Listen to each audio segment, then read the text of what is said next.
বলবো বন্ধুগণ, দিন দিন কেমন জানি চোখের জুতিটা একেবারে কমে যাচ্ছে। ফেসবুকে আসলে যাই দেখি সব কালা চশমার মতো দেখায়। এর জন্য চোখে জুতিওয়ালা একটা রেসিপি নিয়ে এসেছি। যাদের যাদের আমার মতো এরকম অবস্থা, আপনারা চাইলে এই রেসিপিটা ট্রাই করে দেখতে পারবেন। ফেসবুকে যেটা আবছা দেখেন, পরবর্তীতে সেটা আরও ক্লিয়ার দেখবেন। এমনকি যারা জীবনে না চিনেন তারাও চিনতে পারবেন।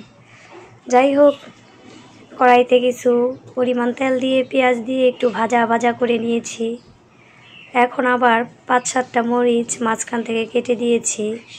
পেঁয়াজটা একটু ভাজা ভাজা হয়ে আসলে এখন দিয়ে দিব আদা আর রসুন বাটা, দিয়ে কিছুক্ষণ নেড়ে চেড়ে একটু ভেজে নেব। এখন আবার দিয়ে দিব ধনিয়ার গুঁড়া 1 চা চামচ। এবার এটাকেও কিছুক্ষণ নেড়ে চেড়ে একটু ভেজে নেব। এখন আবার করব কি, 4-5টা টমেটো দিয়ে দিচ্ছি। টমেটোর টুকরো। এখন এটাকে আবার কিছুক্ষণ একটু নেড়ে চেড়ে দিচ্ছি। এ পর্যায়ে চুলার আঁচটাকে মিডিয়াম লোয়ের মাঝামাঝিতে রেখেছি, যাতে আবার পুড়ে না যায়। এখন এখানে পরিমাণ মতো পানি দিয়ে দিচ্ছি মশলাটা কষানোর জন্য। পানিটা দেওয়ার পরে কিছুক্ষণ একটু অপেক্ষা করব।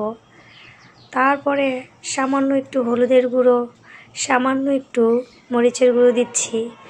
এই জুতিওয়ালা রেসিপিটা হালকা মশলায় রান্না করতে হয়, তাহলে খেতেও ভালো লাগে। এবার এখানে স্বাদ মতো লবণ দিয়ে দিচ্ছি। এখন নেড়ে চেড়ে একেবারে মশলাটাকে কষাতে উপরের তেল ভাসা পর্যন্ত অপেক্ষা করছি। অনেকের মনে আবার প্রশ্ন জাগতে পারে, জুতিওয়ালা রেসিপিটা কি? খুব শীঘ্রই আপনাদেরকে দেখাতে যাচ্ছি জুতিওয়ালা রেসিপির টপ সিক্রেটটা।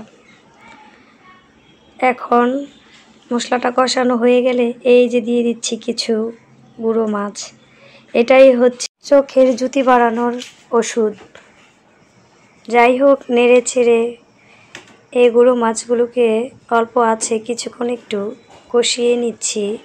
যাদের যাদের চোখে একেবারেই পাওয়ার কম, আপনারা চাইলে এই রেসিপিটা তৈরি করে 1 সপ্তাহ খেতে পারেন। দেখবেন অটোমেটিক্যালি চোখের পাওয়ার দ্বিগুণ হয়ে গেছে। যাকে জীবনে চিনে নেই না, তাকে দেখলেও চিনতে পারবেন এই রেসিপিটা তৈরি করলে। তো যাই হোক, পরিমাণ মতো একটু পানি দিয়েছি। এখন একটা ঢাকনা দিয়ে ঢেকে দেব রান্নাটা হওয়ার আগ পর্যন্ত। ফিরে আসছি 10 মিনিট পর। এবার ঢাকনাটা উঠিয়ে দেখাচ্ছি রান্নাটা কীরকম হয়েছে। রান্নাটা কিন্তু সেই হয়েছে। অনেকে আবার বলতে পারেন, আমার চোখে তো জুতি অনেক বেশি, আমি কি এই রেসিপিটা খেতে পারবো না? অবশ্যই পারবেন, কেন পারবেন না? এখন খেলে নেক্সট টাইমের জন্য চোখের জুতিটা জমা থাকবে, সঞ্চয় থাকবে।